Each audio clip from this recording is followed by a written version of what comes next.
SCP-2740은 재단이 관리 중인 수많은 SCP 중에서도 특히나 미스테리한 존재 중 하나로 외형부터 명확한 변칙성은 물론 정확히 무엇인지조차 밝혀내지 못한 녀석인데요. 실제로 녀석에 대해 그나마 확실하게 아는 것이라곤 단 하나, 녀석이 인디애나주에 위치한 한 가정집의 다락방에 존재한다는 것이며, 이러한 심각한 정보의 부재는 녀석이 가진 특이한 변칙성 때문인 것으로 추정된답니다. 2740의 첫 발견은 한 가족에 의해서였는데, 인디애나주에 20년째 살고 있는 리신의 가족은 어느 날부터인가 집안에서 묘한 이질감을 느끼기 시작하는데요. 매번 2층에 올라올 때면 오싹하고 기분 나쁜 느낌을 지울 수가 없었고, 그 느낌을 따라 시선을 돌린 곳엔 항상 다락방으로 향하는 사다리가 있었답니다. 다만 사다리는 이사 온 이후로 쭉 그 자리에 있었던 평범한 물건일 뿐 특별한 게 전혀 없었기에 리씨는 자연스레 다락방으로 신경이 쏠렸는데요.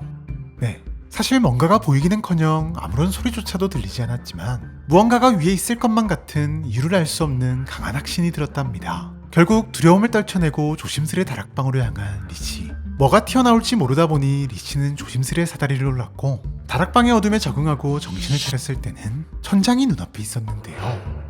네, 리씨는 침대에 누워 있었답니다. 너무나도 생생한 꿈이라도 꾼 것일까요? 도무지 영문을 알 수 없었지만 곧장 확인을 하기엔 이미 출근이 늦은 상황. 그저 꿈이었겠거니 하며 그는 회사로 향했지만 하루 종일 찝찝한 마음은 떨칠 수가 없었답니다. 그렇게 바쁜 하루를 보내고 집에 도착한 그는 곧바로 2층 사다리로 향했고, 다시 한번 다락방을 향해 사다리를 올랐는데요. 하지만 이번에도 마찬가지. 분명 다락방에 도착했다고 생각한 순간 정신을 차린 리씨의 눈앞에 있는 건 다름 아닌 주말 프로그램을 방영 중인 TV였답니다. 네, 또 한 번 그는 다락방이 아닌 거실에서 TV를 보고 있었답니다. 그제야 그는 이 기묘한 경험이 꿈 따위가 아닌 현실이라는 사실을 알아챘지만, 그렇다고 그가 할 수 있는 일은 아무것도 없었는데요. 이후로도 몇 번이나 다락방에 올라가려 시도했지만 그때마다 다락방에 올라간 행위 자체가 완벽하게 없었던 일이 되어 있었고, 그는 큰 혼란에 빠질 수밖에 없었답니다. 하지만 리씨가 겪은 일은 누군가가 믿어주기엔 다소 허무맹랑한 이야기였고, 아무에게도 말하지 못한 채 불안감과 스트레스는 커져만 갔는데요. 다만 다행인지 불행인지 다락방과 관련된 기묘한 경험은 그만 겪은 게 아니었는데, 그의 부인도 똑같은 경험을 이미 여러 번 겪었던 것. 결국 계속되는 스트레스와 불안감을 견딜 수 없었던 리씨네 가족은 다락방에 있는 집을 허물고 새로 지을 각오로 철거회사와 계약까지 했지만, 사인을 마치고 정신을 차렸을 때 그는 어느새 집 앞에 서 있었고, 급히 회사에 다시 전화를 걸었지만 회사는 이미 없어져 있었는데요. 네, 마치 세상이 자신의 가족을 상대로 몰카를 찍는 것만 같은 기분이었답니다. 물론 이 같은 현상은 재단이 2740을 조사하려 할 때도 마찬가지였는데, 잠입요원을 통해 변칙성의 냄새를 맡은 재단이 다락방 내부의 존재를 포착하기 위해 디기극과 무인 드론을 이용해 다양한 경로로 다락방 진입을 시도했지만, 애초에 사다리에 오르는 것 자체를 불가능하다고 여기는가 하면 어찌저찌 진입에 성공했다 하더라도 정신을 차렸을 땐 관련된 서류 모두가 사라져 있는 등 아예 실험 자체가 없었던 일이 되어 있었고, 폭탄 등을 활용한 파괴 실험 역시도 마찬가지.